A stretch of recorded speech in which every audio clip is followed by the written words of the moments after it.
Welcome to Long Live Alternative Parties podcast. Today, friends, we have another exciting guest on this podcast.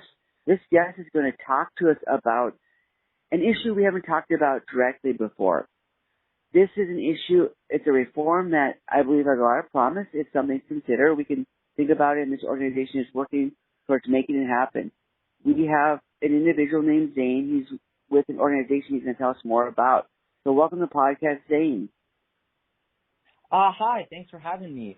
So my name is Zane Miller, and I'm a representative from the National Youth Rights Association, which we call NYRA. We focus on youth rights, rights for minors, rights for young people, making sure those rights are respected by the government. And we focus on, political advocacy for minors and making sure that they have a say in the government. So one of the things that we're going to be discussing and that we advocate for is the voting age, specifically lowering the voting age to 16, because we believe that 16-year-olds should have the right to vote just as adults do. So that's what we're going to be discussing. Great. I look forward to talking with you about that in detail. So if we could get started by you kindly giving us a background about who you are, a brief biographical sketch, that would be great. Okay, yeah, sure. So I've been with the National Youth Rights Association for about a few months now. But I've always really been interested in youth rights and making sure that the rights of young people are respected, especially because when I was a teenager, there was a lot of stuff in my life, like a lot of things I went through where I felt like my rights really weren't respected because I was young. And, I don't want people to have to go through that. So, I've been very passionate and interested in youth rights. So I write a lot of blogs. I do a lot of, videos and stuff like that, specifically talking about issues like the voting age, like financial freedom, medical autonomy, curfews, phone bans, social media bans, just really any type of what I feel is like systematic discrimination against young people and against minors. Okay, that's good to consider. Oftentimes we don't think of minors as a group that may be oppressed or marginalized, yet it's important to consider how they can be so. So we appreciate that. That's what you're doing. In regards to the voting age, is there a particular reason you chose 16 over, say, 14 or 15 or 17? Is there scientific backing for that? Are there reasons that you chose that? Or is it something that you could lower it lower, yet that's a good place to start? Well, I feel like 16 is a good place to start hypothetically.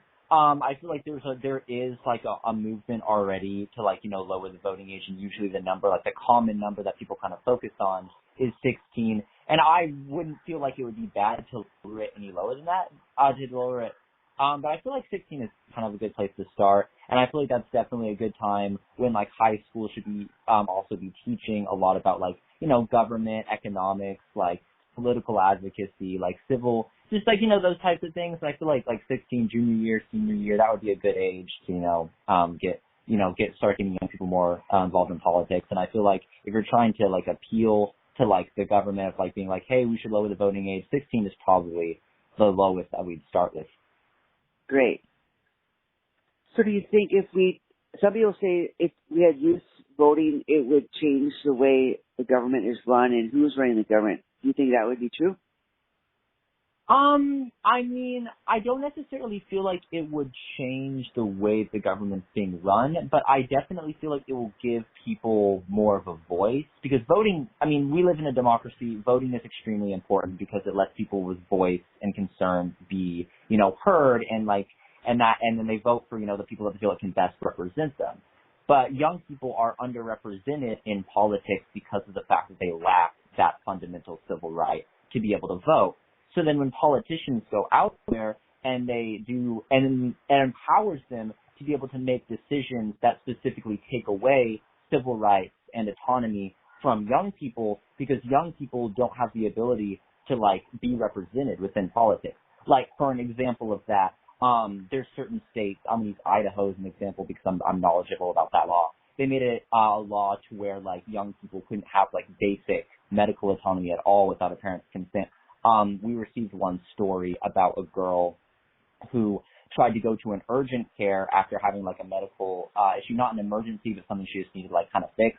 and her parents were out of town, and she's a minor, she was like 15 or 16, and they would let her get like a very basic like form of treatment because of the fact that her parents weren't there to consent. And that's just an example I'm bringing up because I feel like that's kind of unfair and it's kind of discriminatory in nature towards young people. And I feel like the fact that young people don't have the ability to vote is what empowers politicians to push these discriminatory bills that young people don't really have a choice for.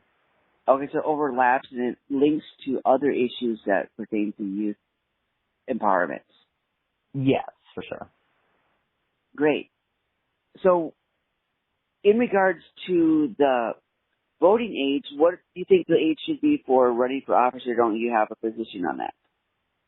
Running for office? Well, I feel like there shouldn't necessarily be a minimum age for running for office because, I mean, I feel like with running for office, it's based on a democratic system. Like especially people you're getting voted for. Like, and people argue, they're like, oh, but if we let like 18-year-olds, 20-year-olds, 25-year-olds, like them run for like high levels of office, it's like, oh, but they're not mature enough. They're not experienced enough.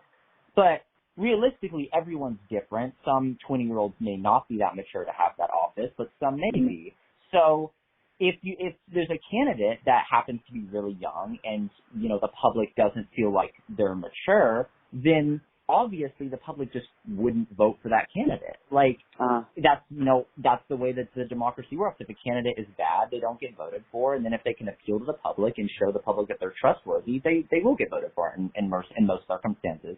So I feel like having a minimum age of running for office is just kind of blatantly discriminatory against the people who are young but do have a good amount of maturity and do have a lot of experience despite being young. And I feel like it's genuinely just discrimination. Okay. So how would you implement the change of age for voting? Would that be a referendum thing? Would that be a legislative thing? Would it be a national thing? Would it be local thing or state level thing? There's various ways we could implement that, and we talked about in this podcast a lot of different levels of reforms and types, not only the substance of the reform, the way the reform is being implemented, the strategy. So what would be the strategy for implementing this?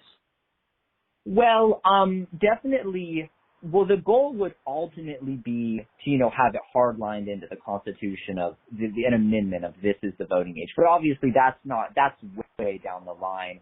I think a good starting point would be lowering the voting age in specific local elections. Like, for example, I think off the top of my head, Maryland lowered their voting age for local elections to 16. I think, off the top of my head. But I feel like that's a good way to start. It's like, people can, because like individual states, they have control over like local elections and stuff like that, not federal elections, but, local. I feel like a good place to start would be, creating a movement within individual states and then advocating that way, and individual cities that can control like the ages of local elections. That's a good starting point. And then once we start lowering it in specific areas, like, maybe this city lowers local election voting age to 16, maybe the state lowers the local election voting age to 16, then we can start really focusing on pushing it on a federal level. Okay, so you start at the local level, and then if it works out, you move to the national level. Yeah. So how do politicians respond to this? Is that something that they want? Do they think it's doable? Is it something they aren't interested in, or is it something they're interested in? How are they responding to this? For the most part, politicians, especially at the federal level, don't really seem to be necessarily that interested in the issue. Okay. Our organization has met with local politicians and state level politicians, and they've showed some, definitely some like sympathy towards that, I guess. But it doesn't really seem like it's that major of an issue that people are really that's really like a concern. I mean, I've written representatives about it at state level. Haven't seen a lot of responses. Most of the time, it's a default response of like, oh, we're looking into what you're saying. But, it doesn't really seem to be that big of an issue that politicians really care about. And that's why I think it's definitely important to just kind of raise awareness of the fact that having the voting age where it is definitely takes away from the representation of young people and allows them to be discriminated against further. And then when the average person starts to see that, then the average person will, kind of be more sympathetic to the reasoning as to why we need to lower the voting age. And then the more that the people, that the general public are sympathetic to the idea, the more that will hopefully put pressure on politicians to care about the issue. Okay. So how are you getting this issue out there? How are you getting people aware of the issue? What is your strategy for bringing awareness to this cause? What we do at NYRA is we focus mainly on blogs. We put blogs on our webpage, and then we make social media posts. We make YouTube videos. We have a lot of social media.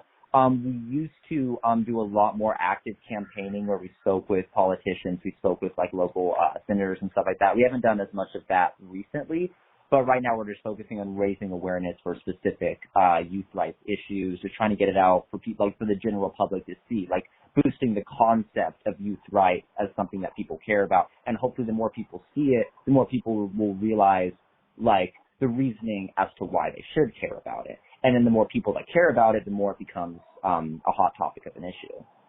Sure. So you're in Texas. Is that where the headquarters of this organization is?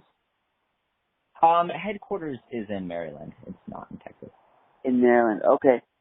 So how about the organization itself? How did it get started, and what was the process for that? I've only been in the organization for a few months, and this organization has been around since, I believe, 1998. So I'm not as familiar with how it was in the beginning. But we definitely do have a lot of people in various states. I'm in Texas. We have another member in Texas. We have a node in Seattle with a few members. We have people in Maryland. It's that's kind of where the headquarters are. And then we have California node. We have a few other nodes of different states. So we have a lot of people in different areas, but I'm not entirely sure. I'm not super knowledgeable about how we were when we were founding, just because I wasn't there for that. Okay, fair enough.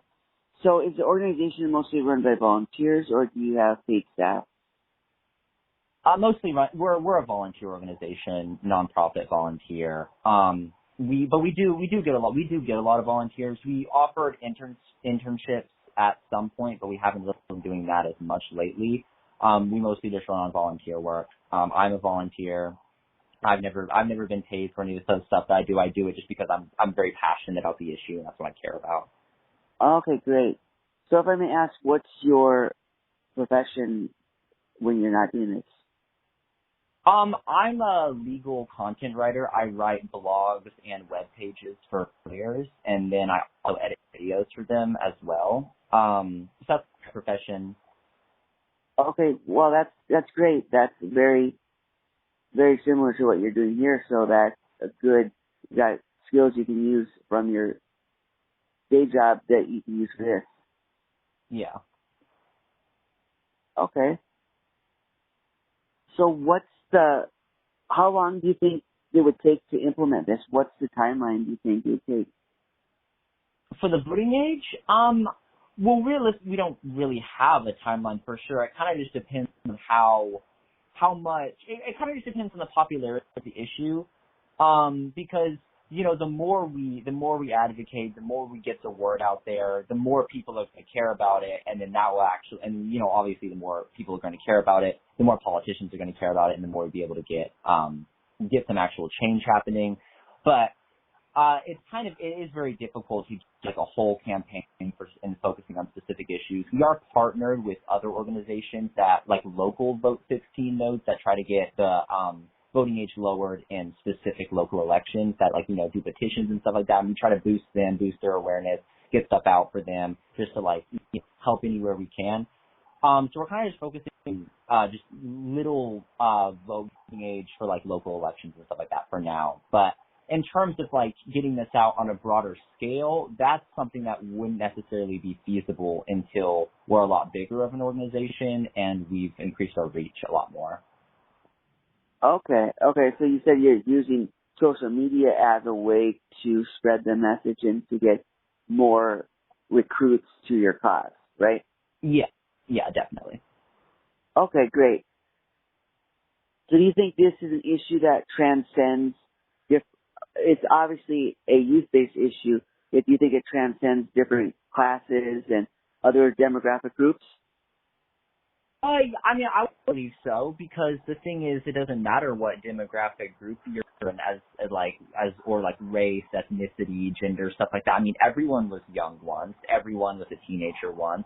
Everyone, no matter what, has or are currently in their life being affected by the negative policies that negatively impact young people. So I feel like hopefully the goal, what we do is we try to make it to where we appeal to adults and make them realize that it's like, hey, like, even though this issue isn't affecting you, even though you have your representation, you can vote, like, there's people who don't have that voice. There's people who don't have that representation, and you should be fighting on behalf of them and, you know, making sure that the government respects their right just as much as they respect your right.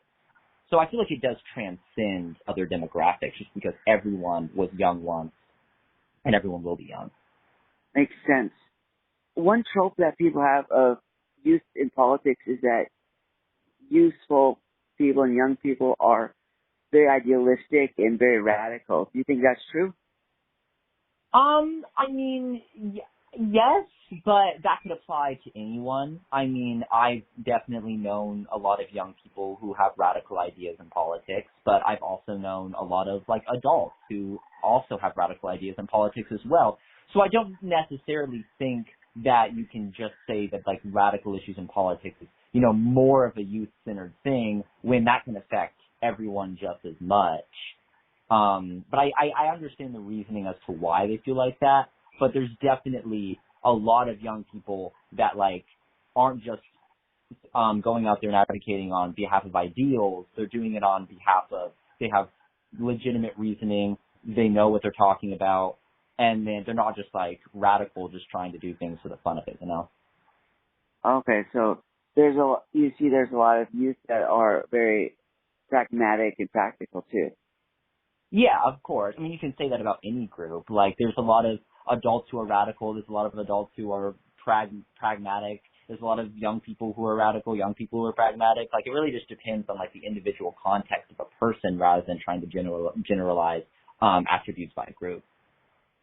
Okay, that makes sense. So what can our audience do to support your organization, particularly this cause of lowering the voting age? Well, definitely, follow us on our social media, look at our blogs, check out our website. I mean, the biggest thing that anyone can do to support us is to volunteer directly. Like, we're responding to all of our volunteer emails. We try to get as many people in the organization as possible. Volunteering directly is the biggest thing anyone can do to support us. But obviously, you know, the average person doesn't really have time to do that. But, you know, if they just want to do something in passing, it's like, follow us on social media, tell your friends, like, talk, and, like, just boost the concept of youth rights as a thing that, you know, people should be caring about. Okay, sounds good. So what is the handle to your social media? So we're usually just youth rights, on everything at youth rights. Our website is, youthrights.org. Okay. And then our social media, on X, we're just youth rights on X. On YouTube, we're the National Youth Rights Association at, NYRA USA. For Instagram, again, just at Youth Rights. For Blue Sky, just again at Youth Rights. Like, you know, that's where we are. But our blogs, we're definitely the stuff we're getting out on the website is going to be the most important, like our blogs and stuff. And then we make social media posts when we can. Haven't been super active with that recently, but we're going to be getting more stuff out. We just recorded the episode for, like, the first episode of our podcast, and we're going to try to, you know, get that out relatively soon. Hopefully it will be out by the time this episode is live. If not, it will be out within a few days. So, okay, you know, we're coming out soon. Yeah, definitely. Like, it will definitely be out by Saturday. Okay, so what's the podcast called? What's its name? Again, it's just the National Youth Rights Association podcast. We don't have the Spotify. I don't think you can check it yet, but once we get the first episode out, I mean, you can obviously check it. we're definitely trying to get a lot of content out there because we just want to boost like the concept of youth rights like everywhere we can. Okay, sounds good. Okay, Zane, thank you for coming on the podcast today and talking about your organization, particularly your plan to lower the voting age. We appreciate that. Well, thanks for having me. It was good. All right, we wish you all the best in your organization and everything else you do in your personal and professional life. All right. Well, you too. Bye-bye.